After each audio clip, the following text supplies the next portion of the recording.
Hello, ladies and gentlemen. My name is Aaron Canola, and welcome back to the Movie Battleground. We are back once again in the 1-0 bracket. We have two competitors that won their first match who are in this section of the tournament, moving on to compete for the chance to move on further in the tournament. Because when you play in a tournament, that's how that works. And both of these guys played matches that went right to the wire last time. We have Malcolm Lay, who took on Jordan Anderson in a match that went down to the wire. And then we have Amaru Moses, who again took on rookie Shannon Briggs, and that one also went down to the wire.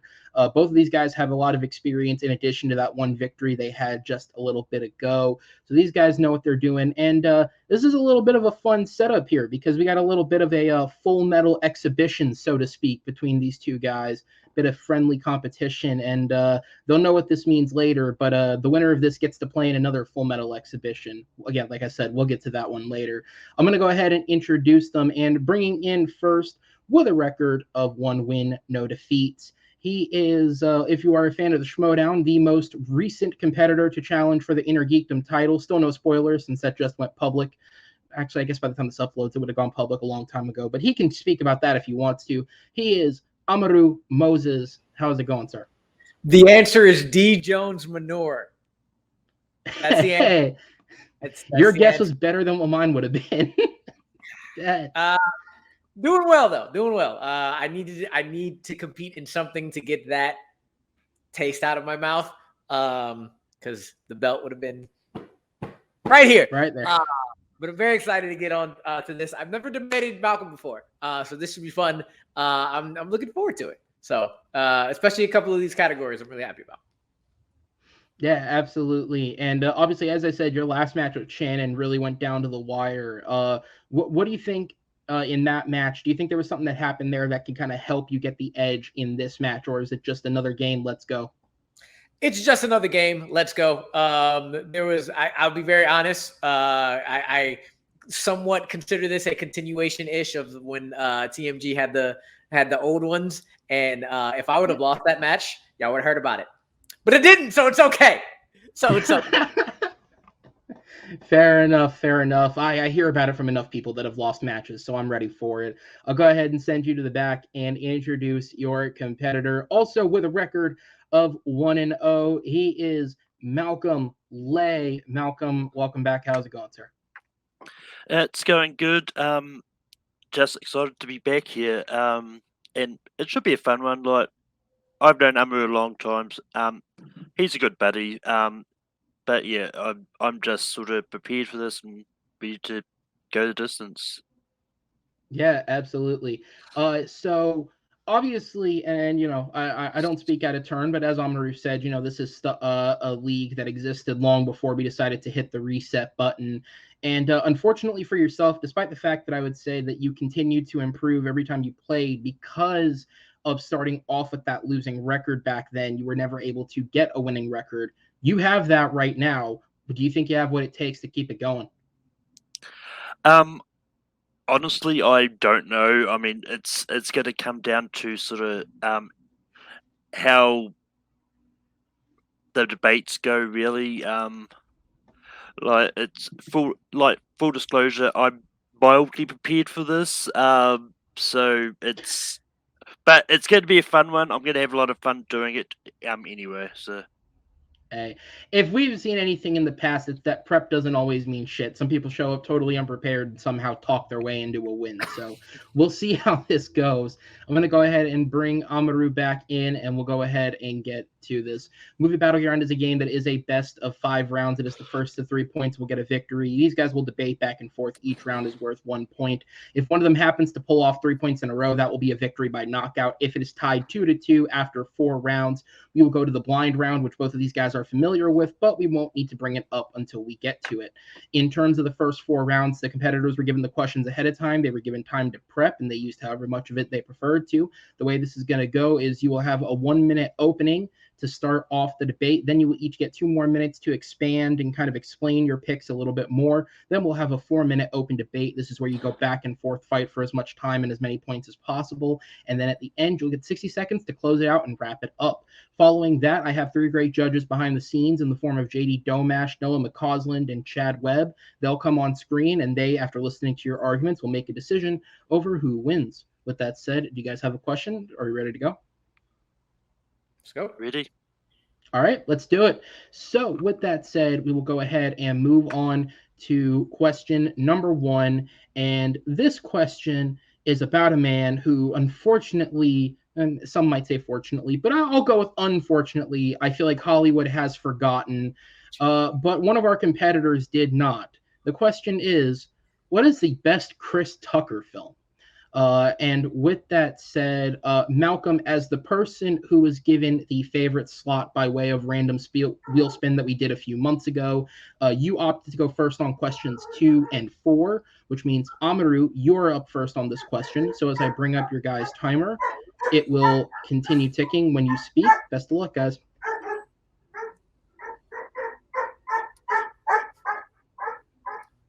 So Chris Tucker, arguably, to me, has had the best run in the 1990s. Every movie he had was technically a box office success. It didn't like blow the world up like Will Smith did, but he never lost any money in the box office.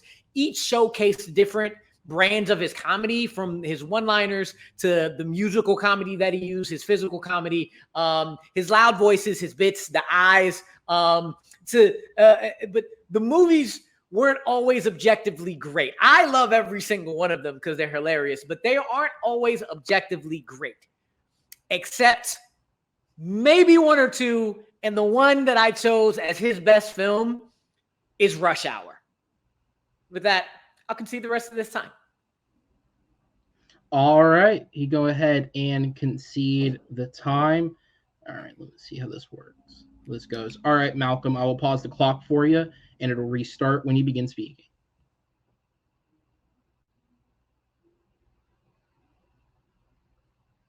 Actually, I mute myself, but right, yeah. So, I mean, I also am really a good fan of Chris Tucker movies. Like, he's done a lot there. But for me, his best movie is pretty much in the same vein because it's the sequel. It's Rush Hour 2. I mean, so, like, Rush Hour 2 expands on the first one, and I think it does a really great job. And with that, I will spend the rest of my time too, because we'll get more into it later anyway. All right, that's absolutely fine. As I go ahead and bring it back up and skip it forward a little bit, I'll just go ahead and let the 10 seconds run, and then I'll pause it when we get there. Since we have now reached the point of no return, what I am going to opinion in here is he just has to be in the movie. So Silver Linings Playbook, come on, guys. But this isn't about that. This is about the Rush Hour films, and definitely not the third one. So Amaru, you're up next. 2 minutes on the clock when you start speaking. Silver Linings Playbook is not a Chris Tucker movie. It's a movie with Chris Tucker in it, but I digress. So his pinnacle in the 90s, Chris Tucker's pinnacle in the 90s for a Chris Tucker movie is where he gets to work off of a polar opposite partner, just like he does in Money Talks, and allows him to show his range of comedy, not just one little bit of it like he does in The Fifth Element, where it's just really the outlandish. It's entertaining action, entertaining comedy, but also has a tight, greatly paced, and interesting movie with a legitimate story and good performances. And that he does nothing like that except in the original Rush Hour, because he's working off probably the exact opposite of him in the entire world in Jackie Chan, who was at the time one of the most successful and most well-known stars in the entire world. And you know what? Jackie Chan got more successful because Chris Tucker is in it. The movie is hilarious. The movie is tightly paced. It doesn't have any wasted time. All the bits, one-liners, and and musical comedy he does is absolutely hilarious. You fit it, you love every part of the story, because not only is everything just funny for funny's sake, but they fit the story well. Every time, all the punchlines, do you understand the words that are coming out of my mouth? Put your bag in the back. I am not a sky cap. All that goes into building the relationships, and the relationship is essential in Rush Hour 1. And it just, all the bits lead to actual storylines and actual things you want to follow through. And it's paced beautifully because it doesn't overstay its welcome. It's a really quick, really good, just good action comedy. And on top of that, it's the most quotable of any of his movies. And even more so, his score of the movie is highly underrated. You hear that Rush Hour theme, you're like, I know exactly where that's from. On top of that, if I say war, what are you inevitably going to say after that? Huh. Good God, y'all. It's Rush Hour.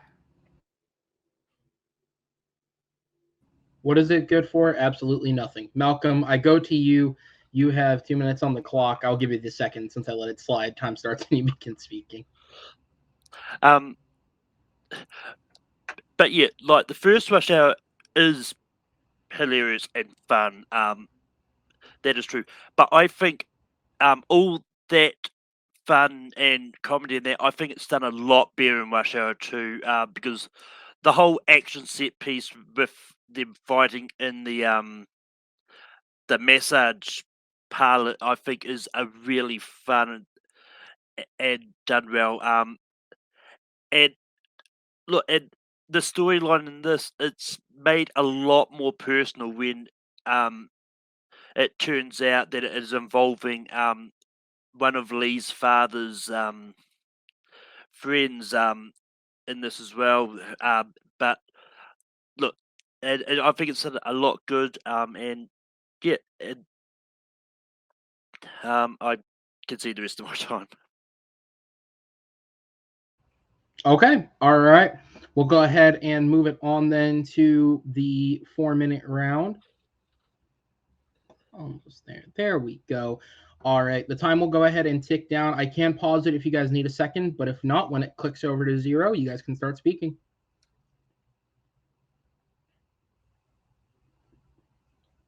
All right, here's the thing about Rush Hour 2. Yes, it does have laugh out loud moments, and yes, it expands the world. However, Rush Hour 2 is extremely bloated and disjointed because a lot of those laugh out loud moments are more silly and don't really have a point, and kind of don't age as well. You mentioned the massage parlor action sequence. Yes, that action sequence is great. It's almost as good as the scene above the Chinese restaurant. However, everything leading up to the massage parlor is Chris Tucker picking out women and being like, ooh, I want that one. I want that one. And it's a bit cringy at time. They don't really serve the plot, as well as the jokes and the funny moments serve the plot in Rush Hour 1. But yeah, I mean, but the thing about Rush Hour 1 is it's just one of those ones that, I mean, I find takes a while to sort of get into it. Well, yes, it is the first one, and they're setting up the relationship with that. I think it gets a little bit slow. Well, yes, in Rush Hour 2, there is a lot of cringy humor and stuff, but it gets straight into the acting quite a bit, and I think it's just one of those ones that I think is tight. And it's just one that I will go back to more so than the first one, which is weird because it's the middle part of a trilogy. But it doesn't. Rush Hour 2 doesn't take a long time to get close. The opening scene is where he shoots a car and it blows up and it gets into him doing the MJ dance. You know this is going to be an action movie and it doesn't even have Jackie Chan to start with. It doesn't. You know it's going to be hilarious because Chris Tucker is hilarious as he's trying to buy the C4. And then you get into why he got into the situation in the first place with his captain and his team thinking he's selfish and he's all about himself. And that continues to lead into the story between him and Jackie. With Rush Hour 2, again, it's overly bloated, and the massage parlor isn't that only spot where the jokes, yes, while very funny, don't serve the plot. And when it does that, it makes the pacing very uneven. You're following along, and then you have the massage parlor jokes. You're following along, and then you have the SS Minnow Johnson and him trying to hit on Rosalind Sanchez. You follow along, and then you have the hotel scene where they're peeping Toms to Rosalind Sanchez. I mean, I love looking at Rosalind Sanchez too, but it's like, what's the point of these jokes? It's not really serving that part, and it being so silly, even to the point where when Jackie Chan starts doing his head nod, you're like, oh, that's cool, but it's a little too corny. Those silly parts make the serious parts a little later, which I actually can't remember. I can't remember. They don't hit as well because you're kind of like, oh, this is just a movie to be funny for funny's sake. And whenever they try to get serious, it doesn't really work. Where in Rush Hour 1, it does.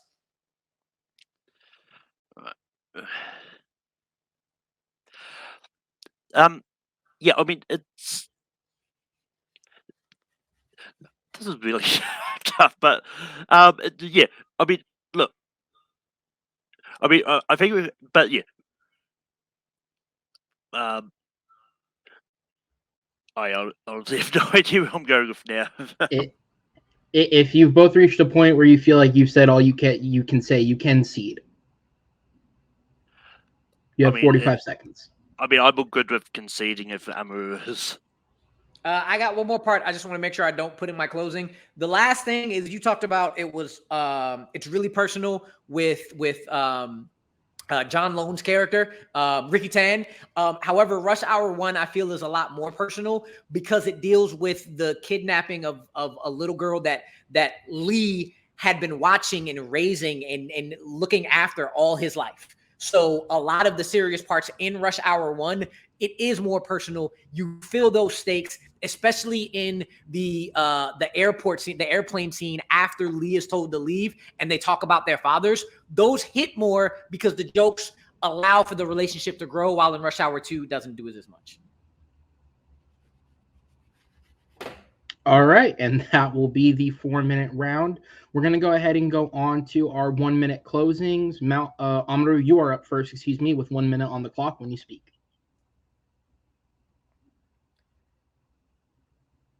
Rush Hour 1 and 2 are hilarious. Rush Hour 3 does not exist. But what makes both of those movies hilarious is the relationship between the two, the great action set pieces, the personal stakes that you feel with them. And Chris Tucker is just, he was in his prime during those movies. However, Rush Hour 1 is a better movie because it doesn't get bloated. It doesn't have a disjointed pace. You actually feel the serious parts because every single joke that Chris Tucker brings about and every single joke Jackie Chan brings about is there to build the relationship between the two of them, to set up the type of person Carter is, to set up their meeting in the meeting of two worlds, and to set up why they grow with each other. Everything is really funny. Everything is praised great. And the movie moves quick, while as Rush Hour 2, as funny as it is, you don't take it as seriously because it looks like let's go for more jokes. Let's go for more jokes without really focusing in on a concise and tight story that will allow everything to work, while all the drama, comedy, and action set pieces in Rush Hour 1 definitely work. And time. All right, Malcolm, I head back to you. 1 minute on the clock. Time starts when you begin speaking. But yeah, Rush Hour 1 is one of those movies that, while it started off the trilogy, I find it kind of slow to get into, and that's at times. With Rush Hour 2, I don't feel that. I feel that all the action set pieces are great. I love all the comedy and banter in this, and the whole Michael Jackson moment in this, I think, is a lot of fun. And it, in my opinion, it trumps a lot of moments in the first Rush Hour. But yeah, both these movies are really great, but I do think Rush Hour 2 is the better movie. I can see the last 10 seconds. All right, absolutely. We'll go ahead and send you guys to the back after a good first battle. and we will bring in our 3 judges who are backstage. And we're going to go ahead and go to JD first on this one. As concise as you can get it for me, who sold you to get the point? My point goes to Amaru. I just got a way better feel of why Rush Hour, the first one, was the best Chris Tucker movie. I think if Malcolm had used more of his time to lay out more specifics, I think it would have helped him out more, but my first point goes to Amaru. All right, and Noah, I head down to you. Who gets your vote, and what was the main thing that sold you? First thing, I'm going to go ahead and represent Water Tribe. But anyway, I'm going to go ahead and give my point to Amaru just because I feel like Malcolm has only 2 arguments where that the comedy is done better in Rush Hour 2 and that the story is more personal, but he didn't really get a lot of supporting evidence. Amaru had a lot more evidence and he had a lot more supporting facts and everything like that. So I'm going to give it to Amaru. All right. So with that, Amaru will get the first point, guys. Thank you so much. I'll go ahead and send you all to the back as we will bring in our competitors, and we'll go on to round number 2. Before you do that, funny story, since the judges have already made their decision. 2 days after we brought this in, I was walking through security airport, and I had to stop myself from saying, Friday, fuck. I did not pick Friday. So I want to make that known, that I was like, oh my gosh, I didn't pick Friday. Sorry for the tangent, but I thought that was hilarious. Yeah, I mean, Friday went through my head too, but I made the mistake of putting Rush Hour against Rush Hour. Honestly, man. I was shocked when Friday didn't come up, honestly. But hey, it is what it is. Literally, I was walking, it was like, no! Well, we are going to say bye, Felicia, to that question and move on to the next one. And so a couple of weeks ago, to kind of set up this question, it was announced that director David Yates, who has spent basically his entire career engrossed in the Harry Potter franchise, is actually going to be taking an extended break between the 3rd one and the 4th one of the Fantastic Beasts series because he's actually going to be directing a new film for Sony. It is based on a book. I forget what it's about, but it's based on a true story. And the movie is said to be going for something in the vein of somewhere between The Wolf of Wall Street and The Big Short. So it's going to be something very different from him. But considering only one movie he's ever directed in his entire career is not a Wizarding World film, sometimes you may just get a bit sick of it. So the question is, if David Yates were to exit in the morning, who should replace him as the director of the Fantastic Beasts franchise?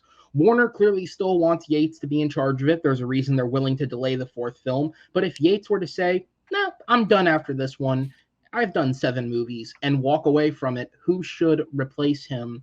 And with that, Malcolm, you are up first on this one. So I'm going to go ahead and bring your timer back up, and it will start ticking when you begin speaking.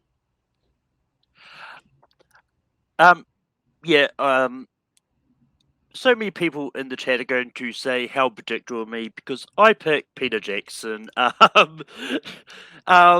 Look, Peter Jackson did a really great job, like with Lord of the Rings. So he knows how to do fantasy, especially when you're dealing with movies that are going to end up a big, massive war, and battles and all that. So he's like everything he's done on Lord of the Rings, from organizing the set, the battles, direction. He has done ones, and I think because of that, he can do wonders with the Fantastic Beasts franchise. Well, yes, he'll have whatever the script is going to be to deal with. I think he can take a really bad script and maybe turn it into something really good. And I'm going to concede the rest of my time. All right, that will be the end of Malcolm's first minute. And to answer the question in our private chat, originally they had these films scheduled to come out about every 2 years after each other. So I believe the 4th one was dated originally for 2024 because the 3rd one is coming out in 2022. The plan was to do them every 2 years. They have not set a new date for 4 and 5. They've just straight up undated them and said whenever Yates finishes that project and comes back, we will then set dates. for anyone who was curious, and of course, because it was in the chat, so I figured I'd answer it. Why not? Amaru, you got a minute. Time starts when you begin speaking, sir. So I'm going to lay out the fact that when I got this question, when it said this morning, my head went straight to who would direct Fantastic Beasts 3. So this is where my argument is going, and this is where my setup is. And my setup is that Fantastic Beasts is currently in the exact same place Harry Potter was in 20 years ago. 2 movies in, a very specific tone that kind of needs a change in direction. For Harry Potter, it needed a change in direction because we knew the rest of the books were getting really dark. For Fantastic Beasts, because it's Fantastic Beasts, 2 really underwhelming films with a overly dark tone. And 20 years ago, who came in on the 3rd movie and changed course to create the factually best Harry Potter movie in The Prisoner of Azkaban? It's my man Alfonso Cuarón. And Alfonso Cuarón needs to come in and do the same thing again for Fantastic Beasts. I concede the rest of my time. All right, so it's a battle of the directors, Peter Jackson versus Alfonso Cuarón. And Malcolm, when it pauses, you are back on for 2 minutes when you speak, sir. Yeah, so the thing is, Alfonso Cuarón did do Prisoner of Azkaban great, and I'm not even going to try and say that he didn't. But I think with where Fantastic Beasts is going, is going to have a lot of big battle scenes with a lot of people needed for these battles, and I'm not convinced that Alfonso could do that justice. Peter Jackson has proven with Lord of the Rings and The Hobbit that when it comes to big battle scenes, that he manages to corral all the extras. He manages to get them all done well. And look, and Peter Jackson is one of those ones that it's all the movies are done really good, and it just, and I think he could really turn the Fantastic Beasts project in a different direction. And it's also one of those ones I think he could turn a script that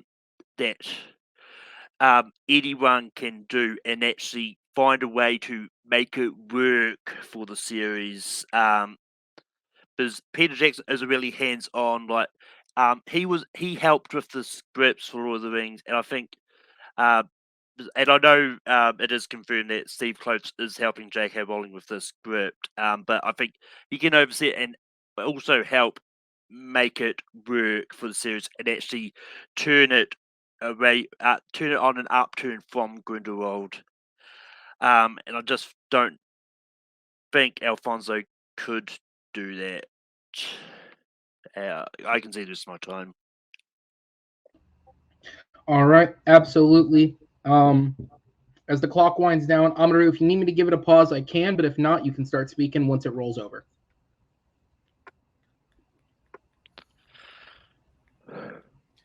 All right, so that battle scene that you're saying is going to need to happen is going to happen in 4 and 5. You still have 3 whole movies you need to fill in. 4 and 5 is where those battle scenes are probably going to happen. However, the best big battle scenes also have moments of emotion. And the action that's in Prisoner of Azkaban, when you see Lupin turning into the werewolf, the stuff between him and Sirius, the stuff between Buckbeak and the werewolf, all have great emotion. So you know Cuarón, who has done so many great films, has the ability to put emotion into action scenes if that's necessary. However, I don't think the next movie needs that just yet, and then he can build off of that later. What that 3rd movie needs is a change of tone to make it more balanced, but keep the foundations of what the film is like. And in Prince of Azkaban, he crafted a story that left the main villain to the side, but still had a connection to it because it allowed us to refocus on the main 3 and their protagonist growth. And that's what Fantastic Beasts needs to do. The main 4 need to be back in focus. The Beasts need to be back in focus. Grindelwald needs to be gone a bit. And you need to move them back to the beast and back to the magic, but still have the dark foundations, which Prisoner of Azkaban was absolutely perfect in balancing darkness and with the wondrous feeling of magic. And when it comes to the Secrets of Dumbledore, which a lot of people are a little worried is going to be too much about it, it's got to be able to balance multiple storylines into one. And Prisoner of Azkaban did that. It had the Buckbeak and Sirius, the Buckbeak storyline with Hagrid. It had Sirius's storyline as the main one, but still had Voldemort and Harry as a side, basically a background storyline that still was being moved forward. So he can do that in The Secrets of Dumbledore, where Dumbledore and Credence is one of the side storylines. The Beasts and the main four are your main focus to bring them back into it. And Grindelwald is hanging out in the background because Dumbledore and Credence are in there. He's proven he can change that direction of a franchise, and I believe he can change this one just kind of in the opposite way. Instead of from magic to dark, from dark back to magic. And that is going to be time. We will head into the 4-minute round. The timer will restart once a person speaks.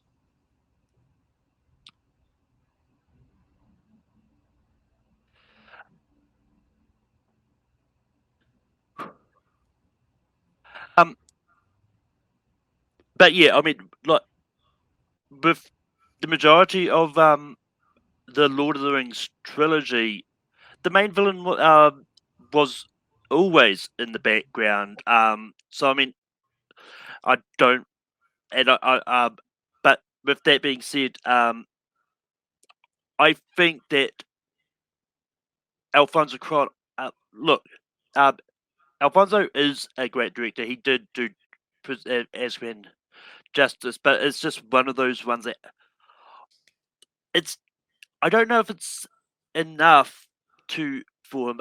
I think I don't know. Look, I don't know what they want to do with the third one. I'm not even going to try to assume, but it's also one of those ones that, like Peter Jackson has shown that he can have a lot of emotion, put a lot of emotion into this too, because especially the moment in Lord of the Rings, where Frodo, where Gandalf is fighting the Balrog and falls off the cliff. Like the emotion from Elijah Wood as Frodo in that scene, I think, is what could translate to Fantastic Beasts 3 and have a similar kind of emotional stake at there. That is true in terms of Lord of the Rings. Lord of the Rings is by far one of my favorite trilogies of all time. And when given a lived-in, modeled, and in-depth material that's already there, as lush and as expansive as the Lord of the Rings books are, Peter Jackson excels. All he needed to do was take what was already there and adapt it. And it needed to be adapted by an eye who could sort out all that extraordinary lore and make it focused. Peter Jackson does great in that. However, when Peter Jackson needs to take something that doesn't have that much lore to it, and he has to build on it, and he has to create from source material, and he has to add on to that, his eye for drawn out lengthy epics becomes overstuffed and unnecessary. You look at The Hobbit. You talked about big war scenes. The almost unanimously thought of worst of the Hobbit trilogy is the one with the big war scene in Battle of the Five Army. When you look at The Hobbit, when you look at King Kong, you look at really big, long epics that are low-key kind of boring, that a lot of people don't enjoy and don't think they've gone in the right direction because it's just overly stuffed and doesn't need to be that big and long. And Peter Jackson trying to take Fantastic Beast, which actually has that exact problem of being too overstuffed and too many storylines and too much things drawn into a small movie that is just getting started and is kind of dark and boring. Peter Jackson is going to do the same thing he did with those stories that don't already have the existing lore.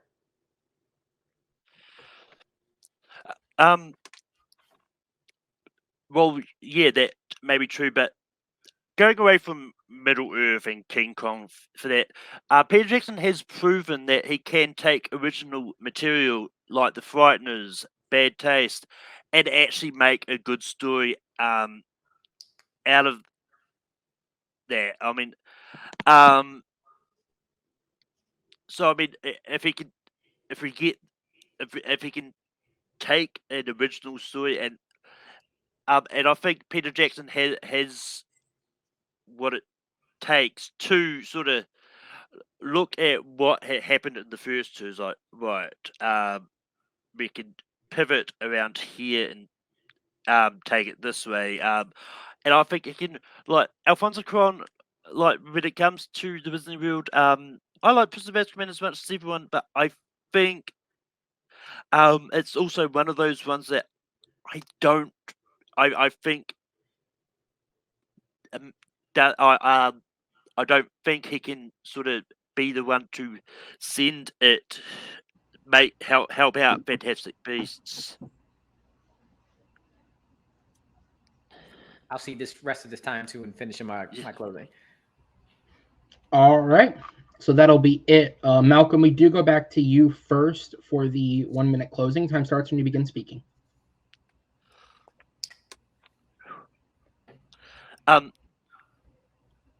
But yeah, I mean, look, Peter Jackson has proven that he can take a source material like Lord of the Rings and The Hobbit and make great looking movies out of it, and make really bank on those materials.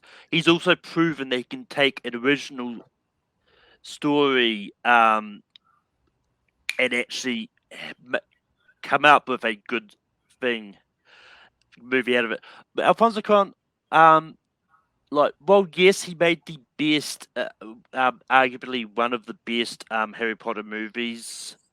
I think that he's good on some of those small scale battles, but if there is a need for a big battle in this, I don't think he can combine that with emotion. I think Peter Jackson can do a big battle with emotion perfectly.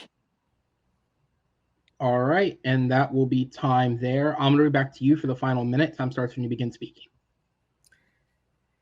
Fantastic Beasts needs to get smaller and more focused before it goes into its big bang, because right now it's way too big and way too dark. And yes, Peter Jackson did do well with Bad Taste and Frighteners, but his track record with sci-fi movies that need to be expanded and have some epicness, he doesn't have it. The last thing he just wrote, the one he just helped the script out with, what you were talking about, he can help the script, was Mortal Engines, which was something that needed to be adapted. And that movie was not good and completely bombed, and nobody wanted to see that. His track record with sci-fi, expanding on sci-fi movies that aren't already lived in, isn't there. Alfonso Cuarón knows the world. He knows how to direct, and he knows how to put, specifically, he knows how to change trajectory in the Wizarding world. So he can do the same thing here, where he makes it smaller first, brings the focus back in to where it needs to be. And as a great director it is, he can then build on whatever he's already done to make his big finales as emotional and epic as he needs it to be. All right, and that will be time on the debate. Another good one, guys. I'm going to go ahead and send you both to the back as we will bring in our judges for this one. And I'm going to go ahead and go to Noah first on this one, as concise as you can hit it for me. Who gets your vote and what sold you? Amaru at first, it kind of felt like he was trying to pitch what was going to happen in Fantastic Beasts 3, but in the end, he got my point just because he was able to tear apart Malcolm's argument a little bit better, just about why Peter Jackson would be good directing this movie. Okay, so the first vote does go to Amaru. Chad, we go to you next, sir. Who gets your vote and what sold you? Yeah, I love this debate between two great Harry Potter fans, but I also went with Amaru because basically, you know, he pitched like a really cool movie, basically saying that Alfonso, you know, took the first two Harry Potter movies and then just like went with the third one and kind of saved the franchise a little bit and made it more mature. And then he said the battles might not even happen in 3. The action in Azkaban has great emotion, which Alfonso does really well. with those. And then the third movie needs to change its tone. And then he said that they need to refocus the story with the beast and the magic and the main characters and sideline the villain. And Prisoner of Azkaban did that really well. And then he also said that he had a great knock on that the Peter Jackson's Hobbit films were not great because they had to stretch from the source material, and that the Fantastic Beasts and the Hobbits are kind of similar. Okay, all right. So with that, the second point does go to Amaru. Thank you, judges. I'll go ahead and send you guys to the back as we'll go ahead and move on to round number 3. And we'll go ahead and get into it. Coming up this week, as in when the match comes out, or last week, I forget. I probably should check my calendar before these. But we have Ghostbusters Afterlife coming out, a movie that's been sitting on the shelf for over a year. Thank you, COVID-19. But we have a supposedly very worthy sequel to the original Ghostbusters films from what I've heard in early reviews. Apparently, all it takes is to get the guy's son to do right by it and not the guy from Bridesmaids. I don't know how they didn't work that one out sooner. But apparently, it is a good sequel, and somebody who is in that film is Mr. Paul Rudd.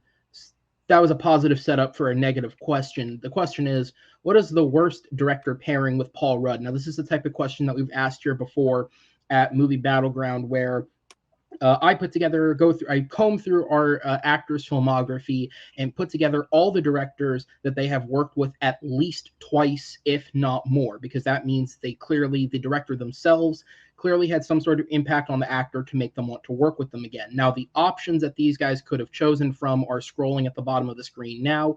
If you happen to know what any of these guys have made, then you will know why Paul Rudd has worked with them, or maybe you don't recognize some of them. These guys had the option to pick between any of these 8 people for this question. And with that, on this one, Amaru, you will be going first once again. So the time will start for you when you begin speaking.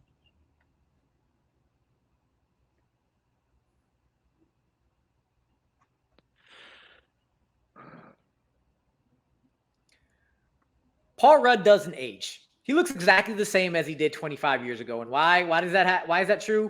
Because he minds his own damn business by being his absolutely loving, silly, and hilarious self. But more importantly, he adapts to being unbothered and universally loved through time by adapting to what comedy is like throughout the ages. He thrived in the 90s rom-com comedies. He excelled through both 2000s Will Ferrell comedy and Judd Apatow comedies. In the 2010s, he went beyond and created the ultimate iteration of the self-deprecating, while still having high self-esteem, Paul Rudd that can bring the perfect comic relief to any and everything, from Sausage Party to a Wet Hot American Summer reboot, from Perks of Being a Wallflower to the Marvel Cinematic Universe. And you know who would kill that momentum because they are not able to adapt to the times and can't actually direct anything that Paul Rudd would be great at anymore? Amy Heckerling, the director of Clueless. I'll get to the rest and why in my 2 minutes. All right, there you go. Malcolm, I'll pause it for you to give you a second, but the time will start when you begin speaking.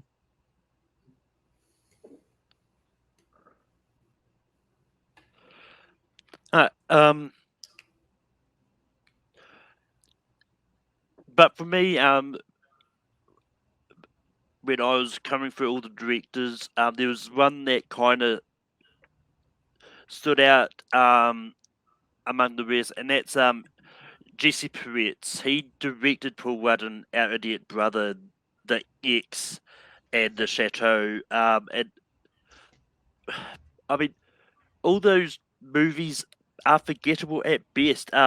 I actually had to watch the trailer to find out, yes, I have seen these movies. And but it's just one of those ones that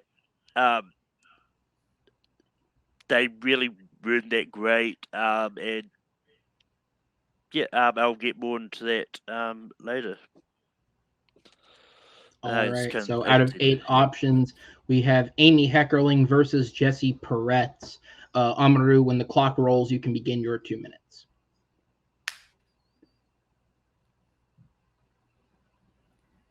When you look at Amy Heckerling's work, her work peaked in a kind of cringy, kind of unpolitically correct, but okay for the time, and would not work in this era, 90s. What's the last thing that her last director credits that she's had? Let's look at I Could Never Be a Woman, a very cookie cutter rom-com that is considered good as a direct-to-video film.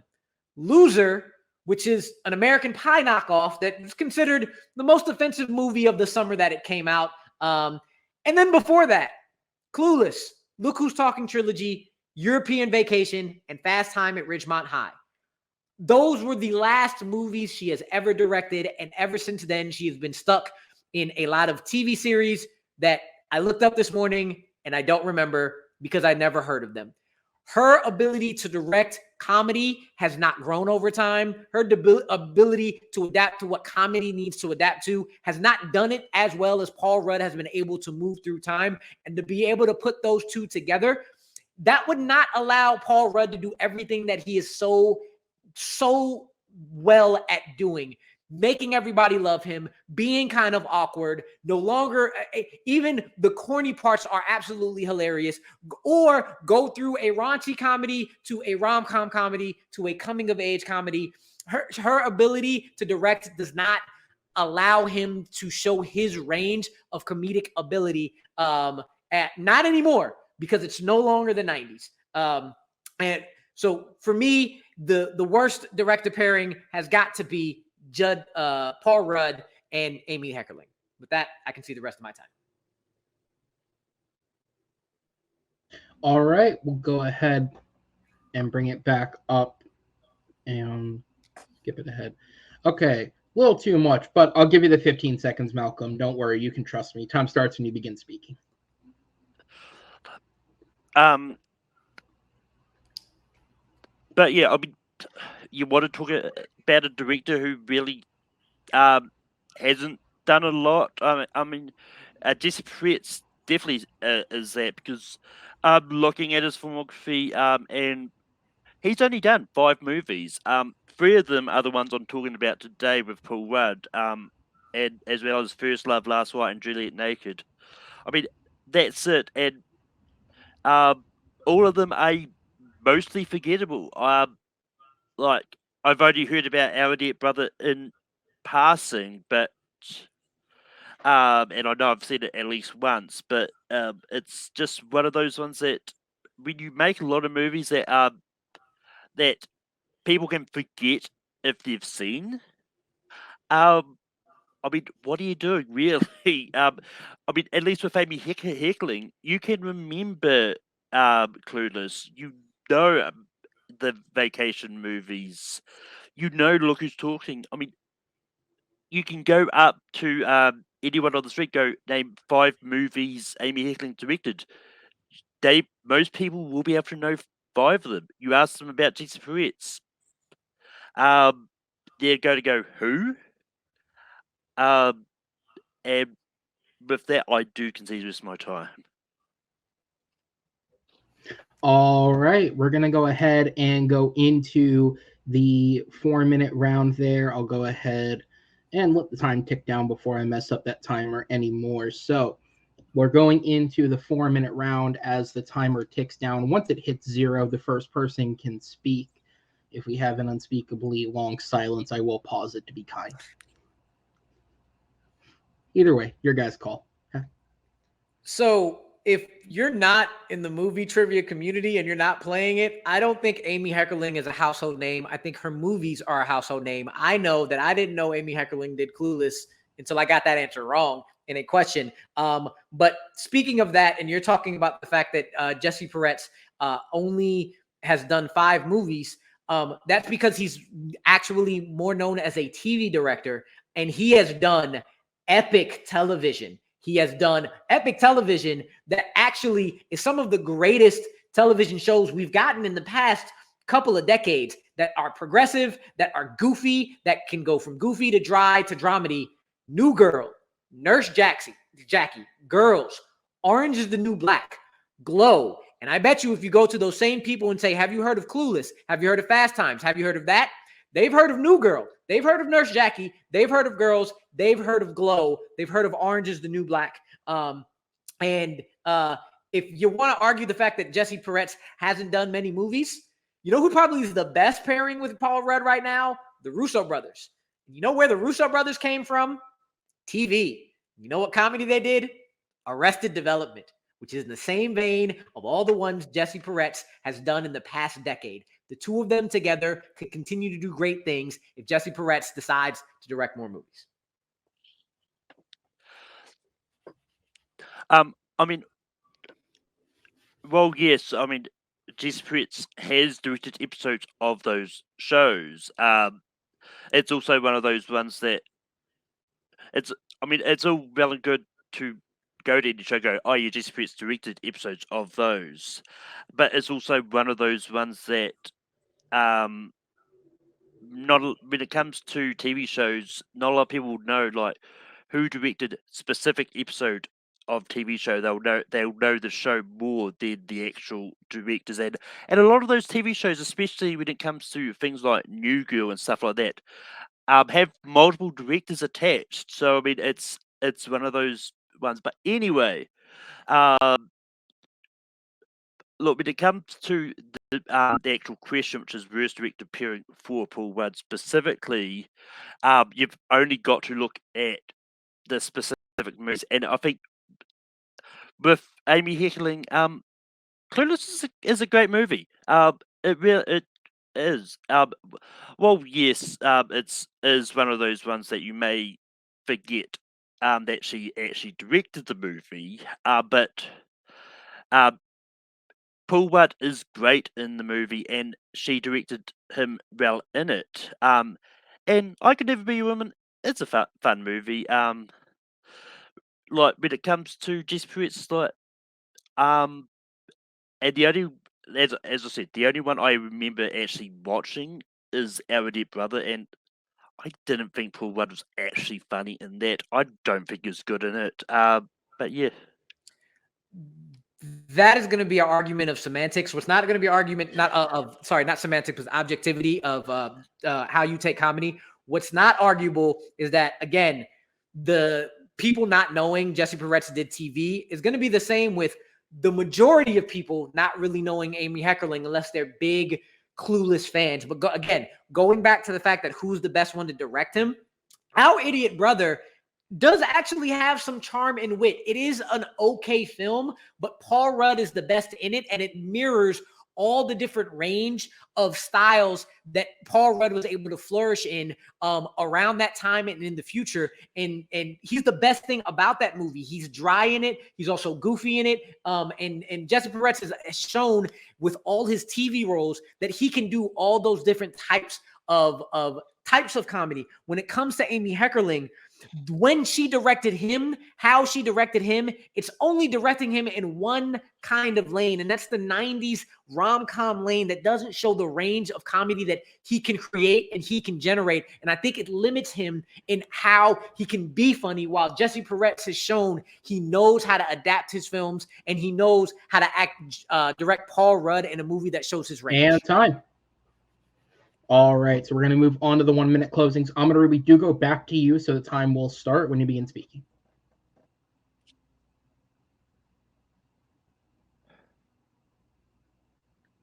Any Paul Rudd is an amazing Paul Rudd, but the Paul Rudd of today is the absolute best Paul Rudd because he's not stuck in one lane anymore. He is one of the best comedic performances out there because he's able to switch from dry to goofy to corny to rom-com to coming of age to more serious kind of movie. And you need a director who can do that very, very well in different styles. And Amy Heckerling has not been given the chance to do it, has not been, nobody wanted her to do it because the films she has done have all been 90s, cringy now, one lane type of movies that only allow for Paul Rudd to be shown in one particular spotlight, while Jesse Peretz has proven he can do the singular spotlight, but he can also do different types of comedy that will allow Paul Rudd to flourish and show his range in not only one singular movie, but if they did more movies after that, I think Our Idiot Brother is the perfect one to show that, because Paul Rudd was the best thing in a movie that was a lot like all of the great 2000s films that came out back then. And time. All right, Malcolm, you get the final say on this round. 1 minute on the clock for you when you start speaking. Yes, but the one is, well, yes, like Paul Rudd may have a lot of different comedic elements in Our Idiot Brother, and I do think he was one of the better parts in it. It is one of those ones that a lot of that charm and wit that Paul Rudd he could do in Our Idiot Brother, a lot of that was brought out from his other directors he may have worked with before then, like the Adam McKays and Amy Heckling would have had some help in that too, because Clueless was Paul Rudd's first movie that he ever was in, and some of that charm and wit he had in Clueless actually carried over into some of his other roles, and by 2011, which is when Our Idiot Brother came out and all that, like a lot of his charm and wit that he could switch between, he had done better in some of the other movies. So arguably, because of Amy Heckling bringing in some part of his humor, it would have led to... And time. All right, guys, another good debate. I'm going to go ahead and send the both of you to await in the back while I bring in our judges to make their decisions for this round. And we'll go ahead and start with Mr. Webb up top here, sir. Who gets your vote, and what sold you as concise as you can get it for me?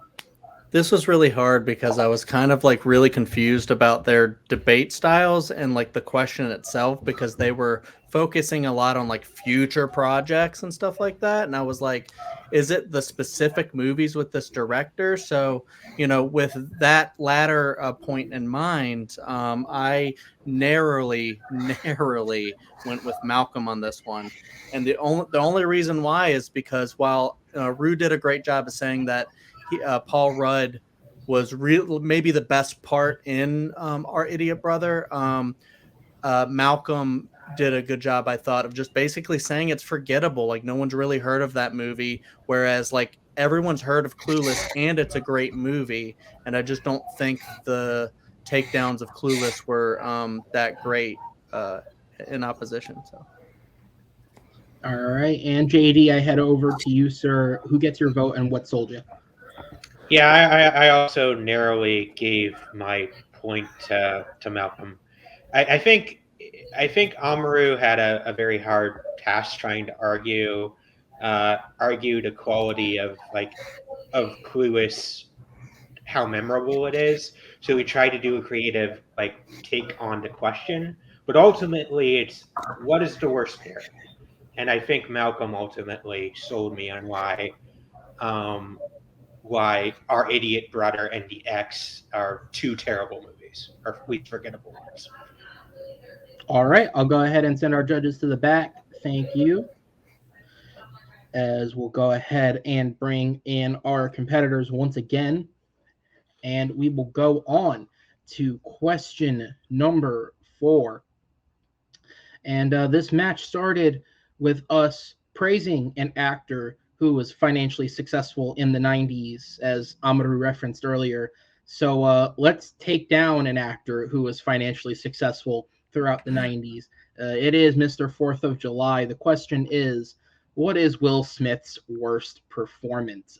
This question comes up because, and now I definitely know this is the week Ghostbusters comes out, because this week King Richard also comes out, Will Smith's film, in which I would imagine he is pushing for an Oscar. The trailer at least tells me that. I clearly have not seen it since it's October.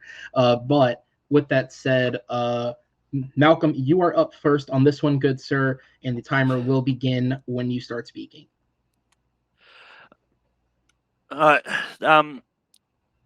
This is one that I thought really tough, to be honest, because in my opinion, I enjoy a lot of Will Smith movies, even his bad ones. But when it comes to his performance, I think his worst one by far has to be the Netflix movie Bright,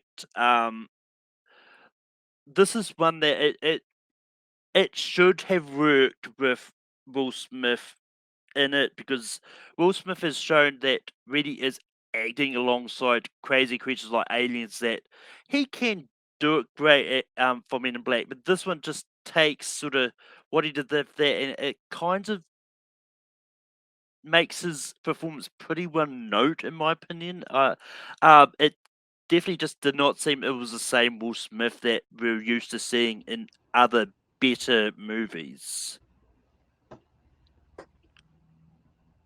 All right. I'll take that as a concession of time. So as the clock ticks down, Amaru, if you need to pause, I can. But if not, then you can start your minute when it turns. I'll give you 1 second. There you go.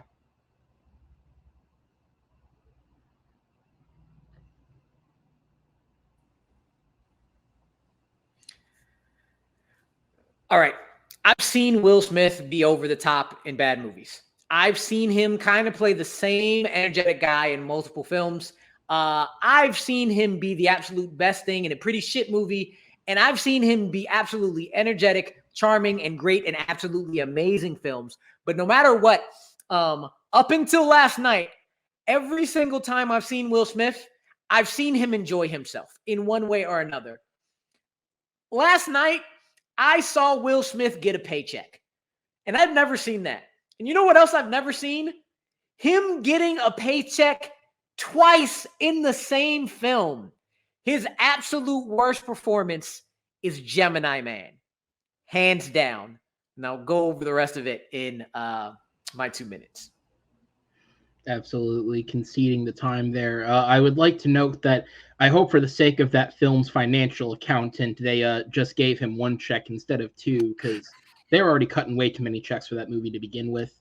But Malcolm, time will flip back over to you. If you need me to pause it, I can. But if not, you can start speaking now. Look, I mean, I finally got around to watching Gemini Man recently for this. And for me personally, well, yes, a lot of the beats that he did have were really similar to a lot of his actiony stuff. For me, I thought his performance in this was good, especially when it comes to him playing his clone. And I think his clone, I think, was his better performance in this, so to speak. While his original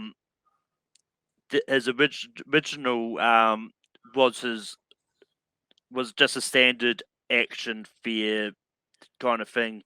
But I think this is the one, like, and I think when it comes to actors playing dual roles, it's either going to work really well or it is going to flop. But when it comes to Bright, his performance in there, it was just boring. And I've never seen, and I felt like Will Smith was outshone by just about everyone else in that movie. And like the way I said, when anyone can outshine Will Smith, who is normally one of the best parts of most movies he's in, it's really not a good Will Smith performance. I can see the rest of my time. All right, absolutely. We'll go ahead and jump the timer forward just a little bit. Oh, it was fucking perfect. All right, Amaru, time starts when you begin speaking. When I started watching Gemini Man, I felt like Will Smith saw Bruce Willis sleepwalking through his films and said, you know what? I can sleepwalk better than you. I can do more Bruce Willis better than Bruce Willis. He has absolutely no life in any of the 2 performances that he has. He is walking through it with the same facial expression when he has to kill somebody, with when he finds out there's the clone where he's riding a motorcycle. And what he does is he talks like this when he tries to woo Mary Elizabeth Winstead. Like, he wants to say something, but then he doesn't do it anymore. And then there's other times where you can tell that he's looking dead into the camera. And while he's supposed to be having a conversation with her, it's like he's giving a monologue while they're having a conversation. When he sees his younger self for the first time, there's supposed to be some type of emotion, but you can't do that when you have the exact same face the entire time. It's like he just doesn't care what's going on. He looks old. Old Will Smith looks old, and he feels old, and he sounds old, and he sounds like he just doesn't want to do anything anymore. And then he tries to get angry, and he yells like he's in a soap opera. Like he's trying to bring out emotion. And then when his younger self comes in, it's just the same Will Smith with a higher pitched voice that make him sleepwalk through a film twice. Just a fraction bit more enthusiastic. So much so that in addition to that, yes, the clone is a little bit better. However, he's only in there for about 45 minutes of a 2-hour movie.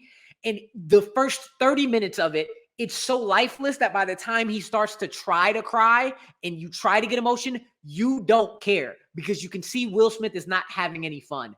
When it comes to Bright's actually the first time in maybe 5 or 10 years from a film that he's done that you see Will Smith is enjoying himself. And it starts off when he kills that fairy. That fairy at the beginning, when he kills him, it is punchline Will Smith And time. Ready to go Will Smith. All right, we'll go ahead and go into the 4-minute open debate. The time starts when the first competitor can speak.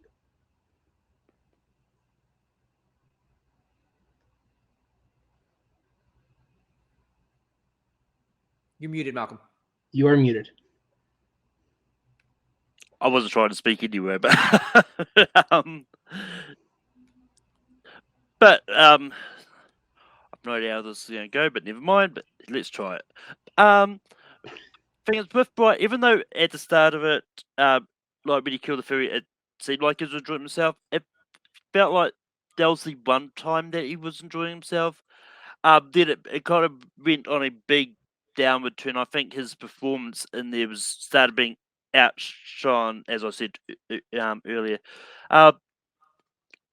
Look, with Gemini Man, look, the movie itself wasn't that great. I mean, both these movies are really close together, Rotten Tomatoes wise, but that's not even the argument here. When it comes to Gemini Man, Will Smith's performance, I think, was one of the better parts in this movie, which is already littered with bad performances. And it's and I mean, it's one of those ones. I actually did feel the emotion when he saw his clone and shot, and it's just one of those ones that I think was done great. Gemini Man is a Will Smith movie. He dominates that movie. He is in the majority of that movie from beginning kind of to end, especially because there's 2 of them in it. And he's the reason the movie is bad. His lifelessness flows into every other person that's lifeless. There's literally 3 times in the first 20 minutes where, as a hitman, he's like, "Hey, my brother," to random guy 1. "Hey, my brother," to random guy 2. "Hey, my brother," to Benedict Wong, who I was like, "No, don't put him in this movie. I love him. Please don't be lifeless." And Benedict Wong was really the only thing that brought some energy to it because Will Smith was just sleepwalking so heavily. When it comes to Bright, from the jump, you see that Will Smith is like, "Yo, it's been 5 years since Men in Black 3 that I've been able to like have some energy and play off of somebody. It's been 10 years since I've been able to do this in a new iteration. I'm going. I'm cursing this fairy out. I'm going all into this. I am having all the fun in the world. I get to have action. I'm in a new world." And you know what? You say he gets outshined.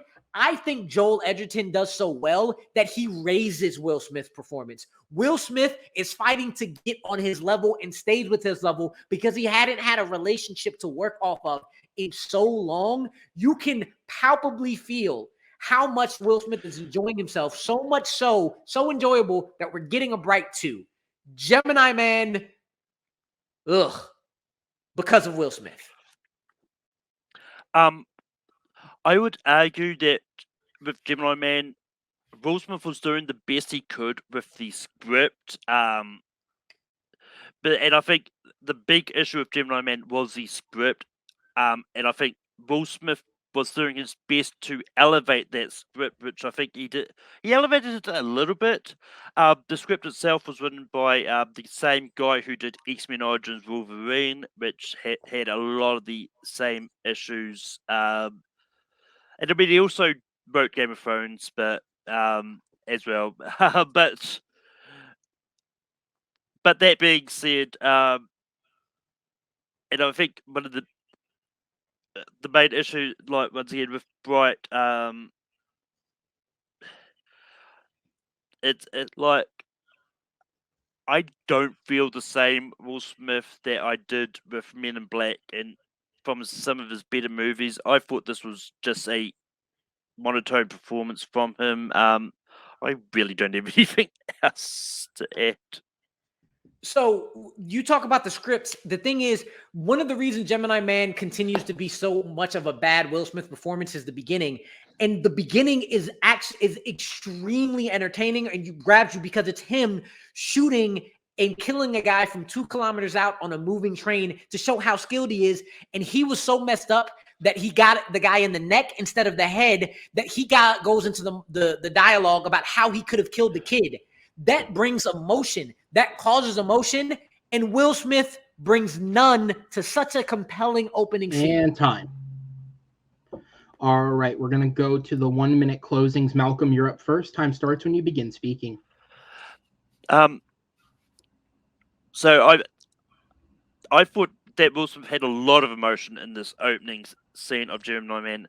Like, for me, I think Will Smith elevated what he was given with the script. The script itself for Gemini Man, I think, wasn't that great. I think Will Smith managed to elevate it to a level where his performance was actually good in the movie. And I think with Bright, I think he's done a lot of good roles in which he's sort of playing off creatures that don't exist in real life in Men in Black trilogy, and I think he just he took what all that and threw it out the window. I think the Will Smith we got in Bright, I think, wasn't the best Will Smith we could have gotten, and I could see this my time. Okay, all right. We'll go ahead and move on to the final minute of the round for Amaru. The clock is ticking down, so when it hits 0, you can go ahead and start. Can I get a pause for a bit when it stops? Yeah, that's fine. I'll give it a second.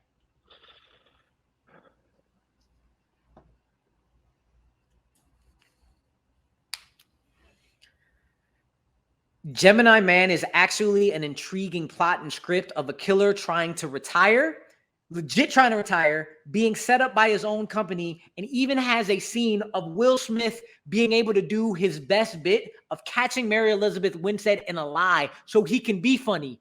Except Will Smith brings lifelessness to the entirety of that and then continues to bring a higher pitched lifelessness to some action scenes that should be good later with his clone. It is a plot and a story that should have worked, but it didn't work because Will Smith's lifeless performance is in every single frame of that film. Bright is a not that great movie because it treads over a lot of the same things. Lord of the Rings knockoff, Game of Thrones knockoff, whatever, so knockoff, but you enjoy it because from jump until the final frame, Will Smith is bringing his energy, bringing his charm, and Joel Edgerton is able to really do well with all that makeup, forcing Will Smith to rise up his acting ability to match his. Gemini Man, good plot, crappy performance. Bright, bad plot, good grip. You know what I'm saying. Strike that from the record. All right, that will be the end. I'll go ahead and send both of you guys to the back as we await the results here. And these guys have had a mostly clean match, but for the first time, I actually have Just a couple of fact checks or things to kind of clarify in case there were any questions had here. So the Rotten Tomato scores were brought up earlier, and while it is not technically relevant to the battle, Malcolm is actually very, very fucking correct. These scores are almost ironically alike. Bright currently has a 27% critic like rating. Gemini Man has a 26% critic like rating. The crazier part of that is both films have an 83% audience like rating, meaning they are identical, nearly identical. Currently, Gemini Man has no plans for a sequel. As was said in the fight, though, Bright does have plans for a sequel. However, David Ayer has dropped out of directing. It was announced last year that director Louis Leterrier, who directed The Incredible Hulk and Now You See Me, had entered negotiations to direct the sequel, although we have not heard anything concrete about filming due to Will Smith's recent busy schedule. The guy basically hasn't stopped working in years. And on the note of Gemini Man's script, this is more just because it's interesting. So this script was originally written by writer Darren Lemke, who would go on to write films like Shrek Forever After. It was written in the 90s and spent years in the studio system being passed around. I have about, I'm not going to read the whole list, but a list of easily 30 people were considered for the role that ended up going to Will Smith. And in terms of writing, this script was passed around like a Hollywood whore, with writers like Billy Ray, Andrew Niccol of Truman Show, David Benioff, Brian Hegland, Jonathan Hensley, Stephen J. Revell, and Christopher Wilkinson all taking a crack at it. Billy Ray and David Benioff were later given screenwriting credit as their contributions were greater than the rest. But with that said, it's not about any of that crap. It is about the decision. JD, I go to you. Who gets your vote, and what was the main point that sold? My point went to Amaru. He painted a really clear picture of why that was the worst performance, whether it was his romance with Mary Louise Winstead or his dead acting. I don't necessarily agree with it, but it was a clear picture. So that's where I got my point. So the first vote goes to Amaru. Noah, I head to you. Where did your vote go to, and what sold? It was really, really hard to try to pick who won this. But there was one line said in here by Amaru that pretty much settled it for me. And he pretty much said that even though the movie was crap, that his performance was enjoyable, and that made the movie therefore enjoyable, even if it wasn't good. So I'm going to give my point to Amaru. All right. So with that, judges, thank you so much. I'm going to go ahead and send you guys to the back because your winner tonight by a score of 3-1, it is Amaru Moses taking the victory. And we'll go ahead and bring it up. Does this wash the taste of manure out of your mouth just a little bit? Just a bit. Just a bit. Unfortunately, I don't have a fancy belt, so I can never replace that until you win that one. Which will happen soon. I believe it, and it'll be sweeter if it's anyone but Mike holding it. But we'll go ahead. So yeah, you win, and you get to move on. How do you feel after that, man? That was a really fun match. Malcolm did a really good job. Again, I was so mad about not picking Friday on my strength. Like, damn, why'd you do that? And me and Malcolm were very apparently arguing completely different questions on question number 3.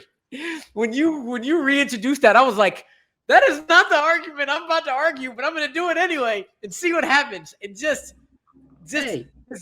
go with my argument and not say anything else, and maybe it'll go my way. But it was fun. It was a lot of fun. I enjoyed watching all of them. Gemini Man sucks bad, and Will Smith is bad in that film. My goodness. But props to Malcolm. He fought his behind off.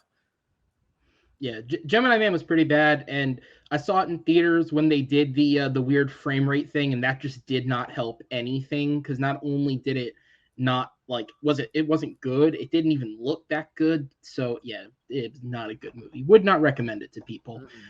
So as I said at the start of all of this, the winner of this little Full Metal exhibition gets to move on to the next Full Metal exhibition, and you have a smile on your face like you already know where this is going, because at the end of his match, the first thing he said is, "Give me Amaru. You are playing Jay Burns in the next round of this tournament." Yes. How excited are you for that? Very excited. Me and Jay have extremely similar tastes. We talk all the time, but we've never been able to formally argue about anything. That match is going to be loud and hilarious, and I cannot wait. That match can go either way, 100%, and I am just very excited for it. So. Absolutely. And it's a good thing that I've upgraded editing systems, because now I can control everyone's audio separately.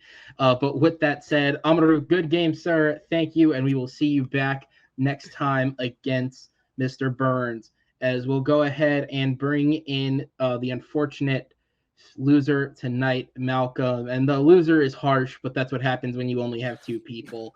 How are you feeling after that, man? I mean, I'm just glad it wasn't a knockout. That's pretty much right. I mean, that was the goal. Don't go I mean, there, it's one of those ones and I mean, that third question, it's one of those ones that it is easy to sort of misinterpret sort of what are they actually wanting in the question, and so I took it the way that I thought, and rolled with it. It ended up being what got me the point, but it's just one of those ones that it is what it is. I mean, I knew it was going to be an uphill battle debating Amaru, because I've watched Amaru debate a lot of time. I know he's really a great debater. And yeah, and I'm kind of glad I don't have to face Jay Burns, because I don't think I'll be able to get a word in edgewise. I was gonna say, I think you're the real winner, because you don't have to go head to head with Jay.